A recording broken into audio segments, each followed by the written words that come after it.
കുട്ടികളുടെ ആദ്യത്തെ വിദ്യാലയം എന്ന് പറയുന്നത് നമ്മുടെ വീട് തന്നെയാണ്. അതിൽ ഏറ്റവും കൂടുതലായിട്ട് നമ്മൾ കൊടുക്കേണ്ടത് സ്നേഹമാണ്. ഈ സ്നേഹത്തിലൂടെ മാത്രമാണ് നമ്മൾ കുട്ടികളെ ഓരോ കാര്യങ്ങളും പറഞ്ഞു കൊടുക്കേണ്ടത്.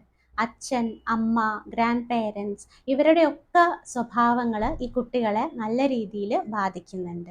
അച്ഛനും അമ്മയായിട്ടുള്ള ബന്ധമാണ് ഭാവിയിൽ അവർ ഒരു അച്ഛനും അമ്മയോ ആവുമ്പോൾ നമ്മുടെ സ്പൗസിനോട് എങ്ങനെ പെരുമാറണം എന്ന് കുട്ടി പഠിക്കുന്നത് സ്വന്തം അച്ഛനെ കണ്ടിട്ടാണ്. ഒരു പെൺകുട്ടിയാണെങ്കിൽ ആ സ്ത്രീ ഭർത്താവിനോട് എങ്ങനെയാണ് പെരുമാറേണ്ടത് എന്ന് ഈ അമ്മയെ കണ്ടിട്ടാണ് കുട്ടികൾ പഠിക്കുന്നത്. ആരും പൂർണ്ണരല്ല, അത് നമ്മൾ മനസ്സിലാക്കണം. നമുക്ക് ആർക്കും പൂർണ്ണമായി ഒരു മകളാവാനോ ഭാര്യയാവാനോ അമ്മയാവാനോ ഒന്നും പൂർണ്ണതയിൽ എത്താനായിട്ട് നമ്മൾക്ക് സാധിക്കില്ല. പക്ഷേ വരും തലമുറയുടെ ഭാവി നമ്മളുടെ കയ്യിൽ ഭദ്രമാണ്. ഈ നമ്മുടെ കുടുംബജീവിതത്തിലുള്ള പ്രശ്നങ്ങളാണ് കുട്ടികൾക്ക് വഴിതെറ്റിപ്പോവാനായിട്ട് ഒരു പ്രധാന കാരണമാവുന്നത്.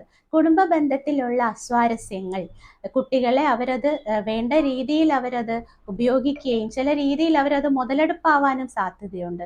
വീട്ടിൽ നമുക്ക് ഒരുമയില്ലാതെ വരുമ്പോൾ കുട്ടികളിലേക്ക് ഈ ഭാര്യയുടെയും ഭർത്താവിൻ്റെയും ശ്രദ്ധ കുറയും. സാമാന്യം എല്ലായിടത്തും സംഭവിക്കുന്നതാണ്.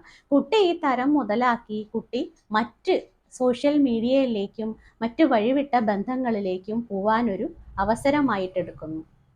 അവർക്കൊന്നും അറിയില്ല. അപ്പം നമ്മൾ അവരുടെ കൂടെ എപ്പോഴും വേണം. അതിനെന്താണ് ആവശ്യം?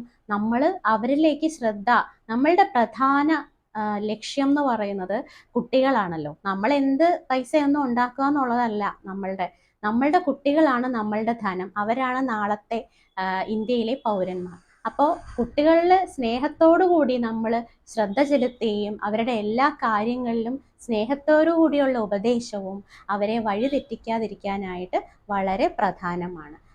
ഇത് ചെയ്യാതിരിക്കുമ്പോഴാണ് കുട്ടികൾ മറ്റു പ്രലോഭനങ്ങളിൽ വീണു പോകുന്നത്.